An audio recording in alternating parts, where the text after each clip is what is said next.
মাত্র 499 টাকায় 4 জনের একটা কম্বো অফার চলতেছে ফুড কিং এ। সো যারা যারা ভিডিওটা দেখতেছেন কোনো চিন্তা ভাবনা ছাড়া জাস্ট 3জন ফ্রেন্ডকে মেনশন দিয়ে দেন আর চলে যান ফুড কিং এ। হ্যালো, আসসালামু আলাইকুম সবাইকে ওয়েলকাম জানাচ্ছি আমার নতুন একটি ব্লগ দেখার জন্য। সো গতকালকে রাত্রে ফুড ব্যাংক গ্রুপে একটা পোস্ট দেখলাম, মাত্র 499 টাকায় নাকি একটা অফার চলতেছে যেটা 4 জন খেতে পারবে অনায়াসে।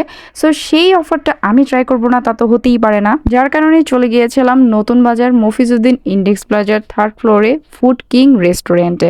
ফুড কিং রেস্টুরেন্ট আমরা কম বেশি সবাই চিনি, কারণ এটা ময়মনসিংহ এর বহুল পরিচিত একটা রেস্টুরেন্ট। যাওয়ার পথে এই ড্রেসটা দেখে খুব ভালো লাগলো, ড্রেসটা খুব সুন্দর ছিল। যাই হোক, আমি চলে এসেছি ফুড কিং রেস্টুরেন্টে, আর আমি এসেছিলাম মূলত 2টার পরে।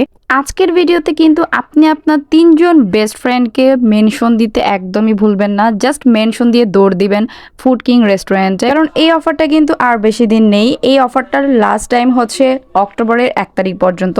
সো অক্টোবরের 1 তারিখের আগে আপনাকে চলে যেতে হবে ফুড কিং রেস্টুরেন্টে, আর এই 4 জনের কম্বো অফারটা ট্রাই করে আসতে হবে। আজকে আমি চলে এসেছিলাম আমার ছোট একটা ভাইকে নিয়ে, তো আমরা 2 জন মিলে এই 4 জনের অফারটা শেষ করতে পারবো কিনা এটাও একটা চ্যালেঞ্জের বিষয়। যাই হোক, খাবার অর্ডার দিয়ে আমি এই সুন্দর মিররটা দেখে একটু স্ন্যাপ নিয়ে নিলাম, কারণ মিরর দেখলেই তো আমার স্ন্যাপ নিতে ইচ্ছে করে। আর আমার ছোট ভাই আমাকে সুন্দর সুন্দর কিছু ভিডিও ক্লিপ নিয়ে দিয়ে। ও হ্যাঁ, আমার পরা এই সুন্দর টপসটা কিন্তু আপনারা পেয়ে যাবেন সরকার মেনশন 3য় তলায় ওমেন্স 20-তে। তো কথা বলতে বলতে আমাদের খাবারটা চলে আসছে। খাবারটা এত লোভনীয় ছিল, আর খাবারে কি কি থাকছে সেটা আমি বলে দিচ্ছি। এই প্লেটারে ছিল পাস্তা, নাচোস, শর্মা এবং পিৎজা স্যান্ডউইচ। সো 4 জন মিলে কিন্তু অনায়াসে ভর পেটে খেতে পারবেন এই প্লেটারটা। ফুড কিং রেস্টুরেন্টের সব খাবারই কিন্তু বাজেট ফ্রেন্ডলি থাকে, এটা আমরা কম বেশি সবাই জানি। আর আজকের এই অফারটাও কিন্তু একদম বাজেট ফ্রেন্ডলি, মাত্র 499 টাকায়। ফার্স্টে আমি আমার মোস্ট ফেভারিট পাস্তাটা ট্রাই করেছি। পাস্তাটা এত টেস্টি ছিল, একদম ওভারলোডেড চিজ ছিল, সসেস ছিল, চিকেন ছিল, সবকিছু মিলিয়ে পাস্তাটা আমার কাছে অনেক অনেক ভালো লাগছে।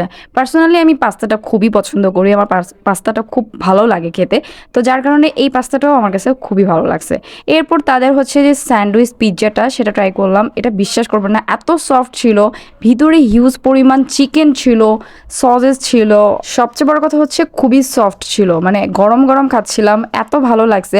গরম গরম যে কোনো খাবারই কিন্তু খুব মজা লাগে, তো এটা যেহেতু অনেক গরম গরম সার্ভ করছে আমার কাছে বেশ ভালো লাগছে। ফুড কিং রেস্টুরেন্টে আপনি যে কোনো খাবার অর্ডার করলে কিন্তু মিনিমাম 15 থেকে 20 মিনিট টাইম লাগে খাবার আসতে। অনেকে বলে খাবার কেন এত লেট করে, বাট আমি বলবো খাবার লেট করে আসলেও একদম গরম গরম সার্ভ করে, তো এটা একটু মাথায় রাখবেন। যাই হোক, এই যে ভিতরে দেখতেই পাচ্ছেন যে পিৎজার ভিতরটায় কি পরিমাণ চিকেন ছিল, আমার কাছে খুব ভালো লাগছে সত্যি কথা। আর নাচোসটা অ্যাজ ইউজুয়াল ছিল, মানে অ্যাভারেজ ছিল আর কি নাচোসটা।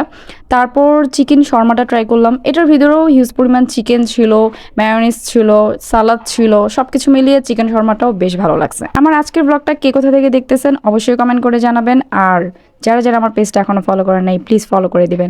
আজকের ভিডিওটা কেমন লাগলো সেটাও কমেন্ট করতে ভুলবেন না, কিন্তু দেখা হবে নেক্সট অন্য কোনো ব্লগে। সেই পর্যন্ত সবাই ভালো থাকবেন, সুস্থ থাকবেন, আল্লাহ হাফেজ।